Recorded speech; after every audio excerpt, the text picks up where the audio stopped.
From panchayat to parliament. నిన్నటిదాకా తామర తంపరగా ఇక్కడ జరిగిపోయిన ఓట్ల జాతరలు మన చెవుల్ని తూట్లు పొడిచేశాయి. అవి పుట్టించిన కాలుష్యాన్ని, కుళ్ళు కంపుల్ని ఇప్పుడిప్పుడే ఫినాయిలేసి కడుక్కుంటున్నాం కూడా. ఈ మట్టి మశాణంలో నుంచే ఒక చిన్న మణిపూస, ఒక పసిడితోన మీ పరిచయం కోసం ఇవాటి జేడీ పేజీల్లో.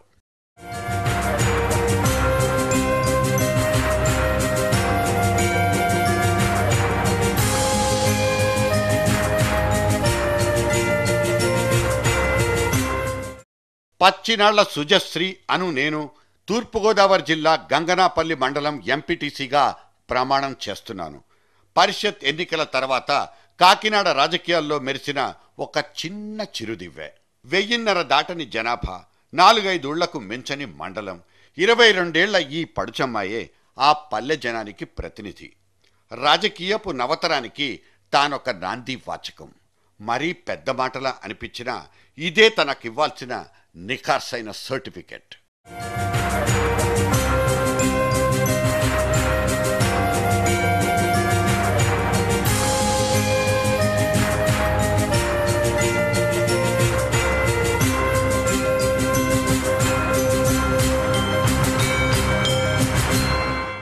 ఫలానా పార్టీ కాదు, ఫలానా జెండా లేదు, అసలు రాజకీయపు వాసనే తెలీదు.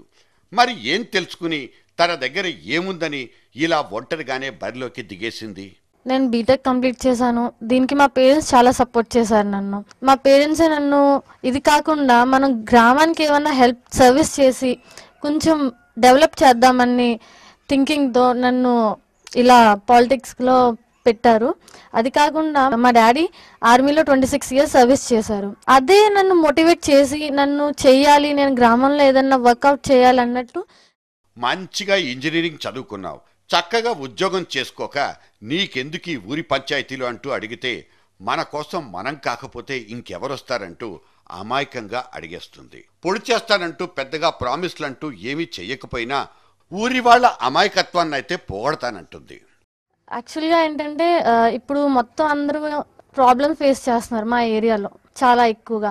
రోడ్స్ కానీ, డ్రైనేజ్ కానీ, ఏ ప్రాబ్లమ్స్ చాలా ఎక్కువ ప్రాబ్లమ్స్గా ఉన్నాయి వాళ్ళకి. వాళ్ళ ప్రాబ్లమ్స్ ఏం క్యూర్ అవ్వలేదు ఇప్పటికొచ్చి. సో వాళ్ళని చూసి, వాళ్ళ ప్రాబ్లమ్స్ చూసి అసలు వెళ్ళి మనం ఎన్నిసార్లు కంప్లైంట్ చేసినా వాళ్ళు పట్టించుకోవట్లేదు అంత ఎక్కువగా.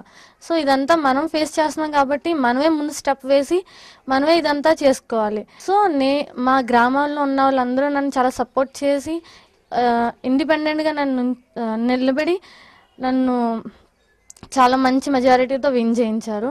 వాళ్ళకి తెలిసిన దాన్ని అండ్ వాళ్ళు నాతో చాలా బాగా ఫ్రీగా మూవ్ అవ్వచ్చు. లైక్ ఇంకెవరైనా అయితే వాళ్ళకి చాలా వెళ్ళి వాళ్ళు మీట్ అవ్వడం అంటే కొన్ని రిస్ట్రిక్షన్స్ ఉంటాయి కదా. సో నాతో పెద్ద ప్రాబ్లం ఉండదని వాళ్ళు నన్ను చూస్ చేసుకున్నారు. పెద్ద పెద్ద జెండాలు, ఢిల్లీ హైదరాబాదుల నుంచి అండదండలు, బలం బలగం, పైగా పంచడానికంటూ పైసలు, ఇన్ని అడ్డుగీతల్ని దాటేసుకుని ఈ సుజశ్రీ ఒక్కటే ఆ మండలంలో ఎలా గెలుచుకొచ్చింది? తన ముందు మిగతా శక్తులన్నీ ఎందుకు నిలబడలేకపోయాయి? ఆ ఊరి జనాన్నే అడిగి చూద్దాం రండి. మేము చాలామందిని చూసామండి, కానీ అలా ఎవరు ఏమి చేయట్లేదనేసి ఈ అమ్మాయిని, బాగా చదువుకున్న అమ్మాయిని ఎంపీటీసీగా ఎన్నుకుంటే బాగుంటుందని చెప్పి మేమందరం ఇక్కడ ఈదిలో వాళ్ళందరూ కలిపి మొత్తం ఈ అమ్మాయిని చూసి వాళ్ళ అమ్మగారికి, వాళ్ళ నాన్నగారికి చెప్తే వాళ్ళ నాన్నగారు, వాళ్ళ అమ్మగారు కూడా మాకు ఒప్పుకోవడం జరిగింది. ఆర్మీలో చేస్తారండి వాళ్ళ నాన్నగారు. అయినా కూడా అమ్మాయిని, చదువుకున్న అమ్మాయిని మానిపించి మరే మా కోసం గ్రామం చేస్తారని ఆ అమ్మాయిని నిలబెట్టడం జరిగినది. రేపటి రోజున 5-6 అంకెల నెల జీతంతో ఒక సౌకర్యవంతమైన ఉద్యోగం వస్తే ఏం చేస్తావు అంటే, వచ్చిన ఉద్యోగాన్నే వదిలేసుకున్నా, ఊరి కోసం ఆ మాత్రం చెయ్యలేనా అంటుంది. రేపు పెళ్ళైపోతే పరిస్థితి ఏంటి? ఆ వచ్చేవాడు నీతో పాటే నడుస్తాడన్న గ్యారంటీ ఏంటి? ఇటువంటి నిరుత్సాహాలకు, నిట్టూర్పులకు కూడా ఆమె దగ్గర చోటే లేదు. నాకు ఆల్రెడీ జాబ్ వచ్చింది, కానీ నేను దాన్ని వెళ్ళలేదు. బికాజ్ నా మీద ఇంత హోప్ పెట్టుకుని చేశారు, నేను దాన్ని పాడు చేయకూడదు అనుకుంటున్నాను. వాళ్ళు నన్ను ఎంతో నమ్మి ఓట్స్ వేశారు. నేను చేసిన ప్రామిసెస్ అన్ని నేను ఫుల్ఫిల్ చేయాలి. సో నేను నా జాబ్ కూడా వెళ్లకుండా రిజెక్ట్ చేసుకున్నాను. పుస్తకాలతో పాటు తన ఊరికొచ్చిన సరాసరి కష్టాల్ని కూడా చదువుకుంది. కాలేజీలో ఫస్ట్ వచ్చినట్లే రేపటి నుంచి రాజకీయాల్లో కూడా ఫస్ట్ మార్కులతో పాస్ అయిపోతుంది. పదవులు, ప్రమోషన్లంటూ ఏవీ రాకపోయినా ఆ పల్లెతల్లి సేవలోనే తరించిపోతుందంట. మా పాప ఫస్ట్ క్లాస్లో అన్నీ చక్కగా చదువుకుంటా వచ్చింది. బీటెక్ చదివింది. బీటెక్ కూడా ఫస్ట్ క్లాస్లో పాస్ అయింది. పాస్ అయినప్పుడు కూడా ఎందుకు రాజకీయంలోకి అని కొంతమంది అంటే, రాజకీయంలోకి వెళ్తే ఏదన్నా మేము చేయగలం కదా అన్నట్టు రాజకీయంలోకి వెళ్ళాం. వెళ్తే ఆ రాజకీయంలో కూడా అత్యంత మెజార్టీతో ఫస్ట్ క్లాస్లోనే వచ్చింది. అది కూడా మేమంతా సంతోషపడినాం. మా గ్రామస్తులు కూడా ఎంత బాగా మంచి మెజార్టీతో నెగ్గిందండి మీ పాప అని మాకు అందరూ శుభాకాంక్షలు చెప్పారు. యువత రాజకీయాల్లోకి రావాలంటూ గట్టు మీద నిలబడి ఉపన్యాసాలు ఇవ్వడం, కుళ్ళును కడిగేయాలంటూ ఫేస్బుక్లో పూటకో పోస్టింగ్ పెట్టడం ఇక్కడితోనే ఆగిపోతున్న వాళ్లకు ఈ సుజశ్రీ ఒక నిఖార్సైన ఐ ఓపెనర్.